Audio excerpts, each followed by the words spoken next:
नमस्कार दोस्तों, स्वागत है आपका आयुक्सी एमपीपीएससी यूट्यूब चैनल पर।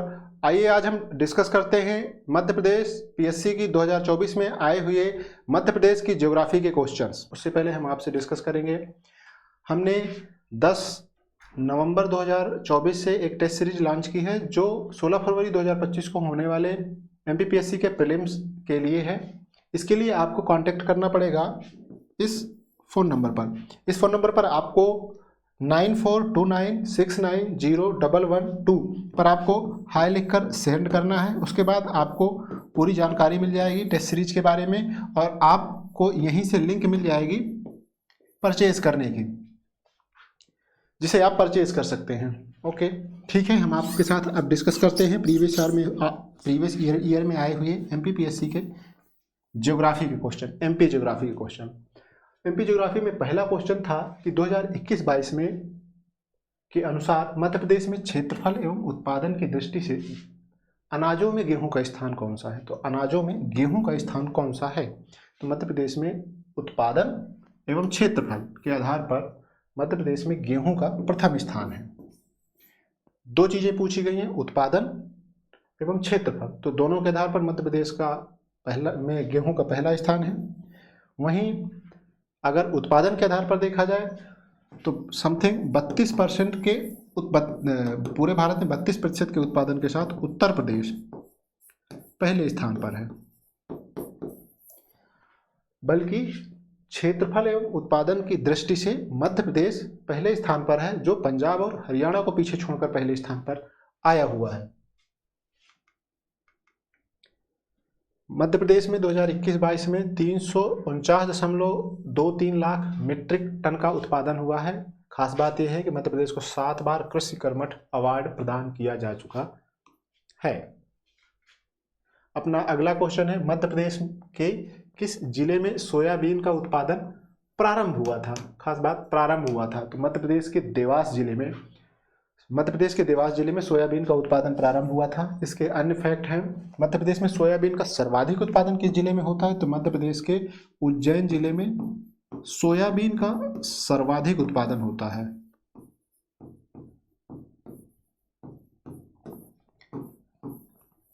पूरे मालवा डिवीजन में भी सोयाबीन का सर्वाधिक उत्पादन होता है, लेकिन मध्य प्रदेश के 2 डिवीजन खास डिवीजन हैं जिनमें सोयाबीन का सर्वाधिक उत्पादन होता है। उनमें से एक है विंध्य पठार डिवीजन और दूसरा है नर्मदापुरम डिवीजन।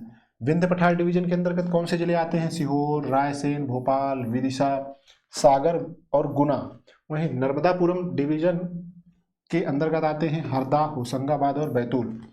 इन 2 डिवीजनों में सोयाबीन का सर्वाधिक उत्पादन होता है। सोयाबीन एक खरीफ की फसल है जो जून जुलाई में बोई जाती है और अक्टूबर के आसपास इसको काट लिया जाता है।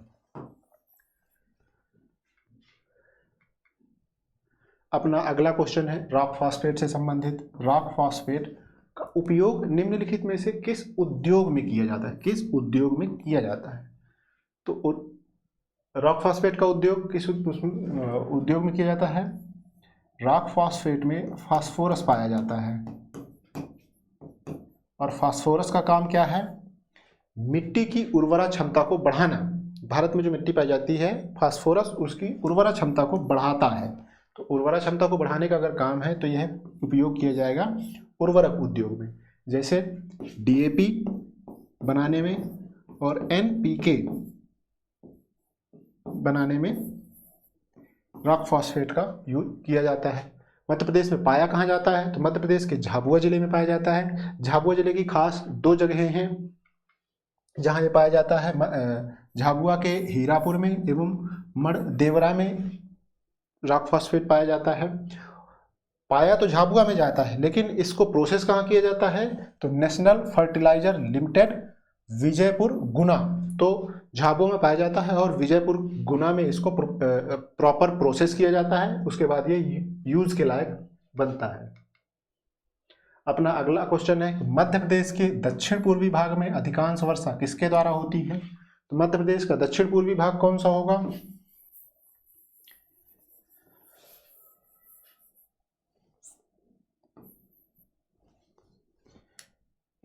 मध्य प्रदेश का दक्षिण पूर्वी भाग ये एरिया कहलाएगा। इसमें बालाघाट, सिवनी, मंडला, शहडोल और उमरिया का दक्षिणी एरिया कहलाएगा। यहाँ पर सिवनी है, बालाघाट, छिंदवाड़ा, ये दक्षिण पूर्वी एरिया के अंतर्गत आते हैं। यहाँ पर सर्वाधिक वर्षा मतलब 150 सेंटीमीटर से अधिक वर्षा होती है। यहीं पर पचमढ़ी में 199 सेंटीमीटर वर्षा होती है। ये सर्वाधिक वर्षा वाले स्थान है। और इस एरिया पर सर्वाधिक वर्षा मानसून की बंगाल की खाड़ी शाखा से होती है। वैसे अरब सागर शाखा से भी वर्षा होती है, इस पूरे एरिया में भी इससे वर्षा होती है, लेकिन इस सामान्यतः बहुत कम वर्षा होती है। जैसे इस एरिया में 75 सेंटीमीटर वर्षा और इस एरिया में 50 सेंटीमीटर के आसपास वर्षा होती है, बल्कि बंगाल की खाड़ी वाली शाखा से सर्वाधिक वर्षा इस एरिया में होती है। अपना अगला क्वेश्चन है, मध्य प्रदेश में काली मिट्टी का निर्माण किस चट्टान से हुआ है? मध्य प्रदेश में काली मिट्टी, तो पहले पता होना चाहिए कि मध्य प्रदेश में काली मिट्टी का एरिया कौन सा है। मध्य प्रदेश में काली मिट्टी मालवा रीजन में पाई जाती है। मालवा रीजन बीच से मतलब मध्य प्रदेश के मध्य से पूरा पश्चिमी एरिया मालवा रीजन कहलाता है। और इस मालवा रीजन में काली मिट्टी पाई जाती है। काली मिट्टी का निर्माण किसके कारण हुआ है? लावा से।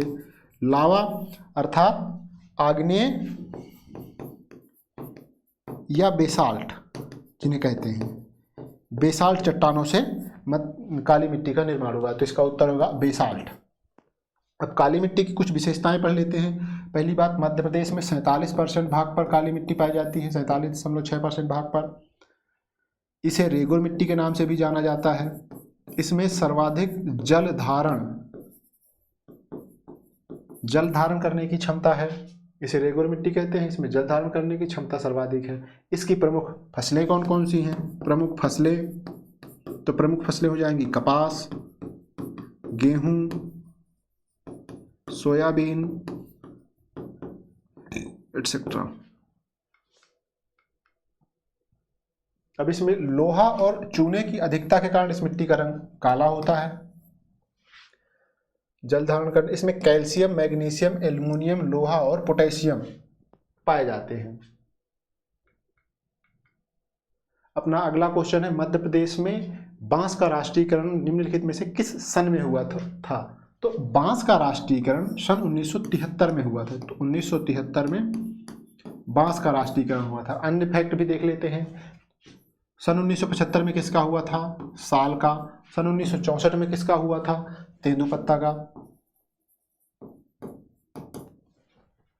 अब क्वेश्चन ने पूछा है बांस का राष्ट्रीयकरण, तो बांस का राष्ट्रीयकरण 1973 में किया गया था। ठीक है।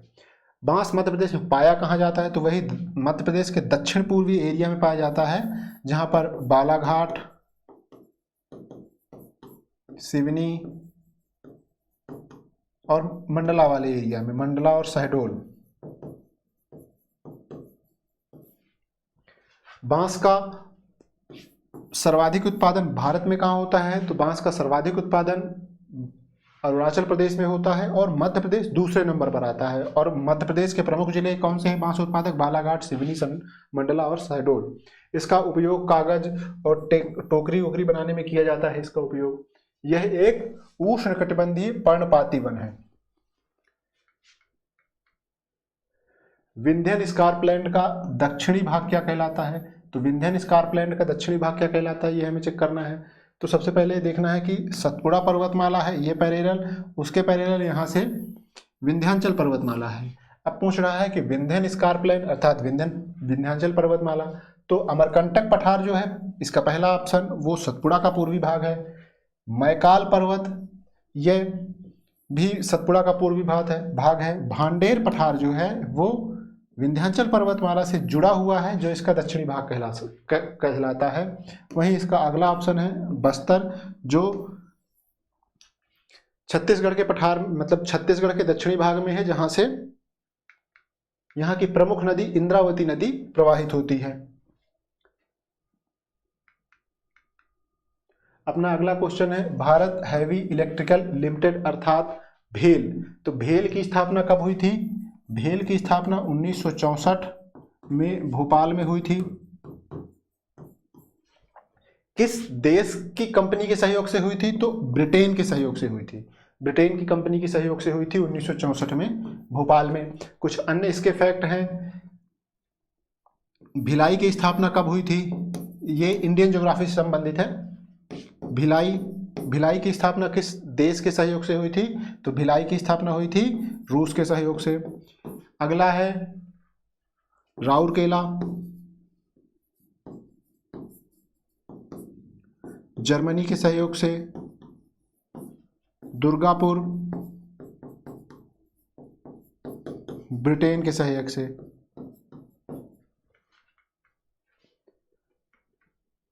अपना नेक्स्ट क्वेश्चन है, वर्ष 2011 की जनगणना के अनुसार किस जिले में नगरीय जनसंख्या का सर्वाधिक प्रतिशत है? तो मध्य प्रदेश के किस जिले में नगरीय जनसंख्या सर्वाधिक है? तो मध्य प्रदेश के भोपाल में सर्वाधिक नगरीय जनसंख्या है। कितने प्रतिशत है? 80% के आसपास नगरीय जनसंख्या है। वहीं भोपाल के बारे में एक फैक्ट और है, सर्वाधिक जनसंख्या घनत्व, सर्वाधिक जनसंख्या घनत्व किस जिले का है? भोपाल का। 855 व्यक्ति प्रति वर्ग किलोमीटर। इंदौर में सर्वाधिक जनसंख्या निवास करती है।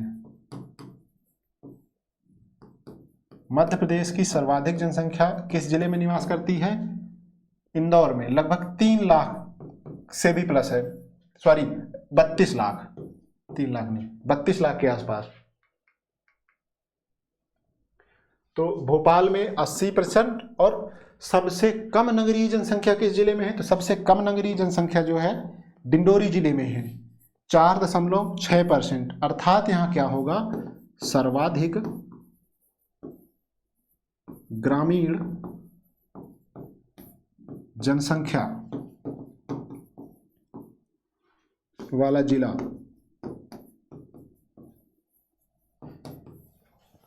सर्वाधिक ग्रामीण जनसंख्या वाला जिला जो है डिंडोरी होगा, वहीं न्यूनतम नगरीय जनसंख्या वाला जिला डिंडोरी होगा। इसके लिए 2 फैक्ट है।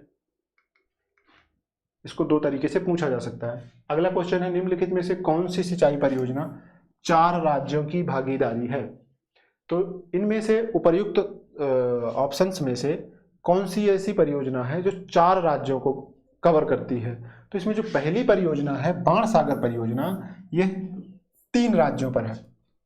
कौन कौन से हैं?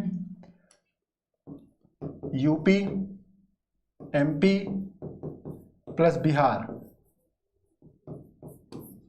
वहीं भांडेर परियोजना यह सिर्फ एमपी की है और दतिया में है।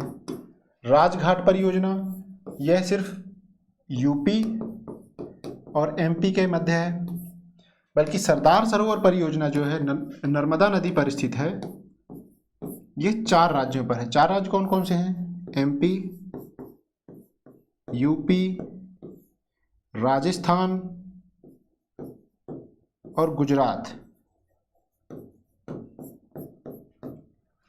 यह 4 राज्यों को कवर करती है। जो सरदार वल्लभ भाई पटेल के नाम पर परियोजना बनाई गई, इसको जवाहरलाल नेहरू के द्वारा 1964 के आसपास इसका शिलान्यास किया गया और बनाने की प्रोसेस की गई।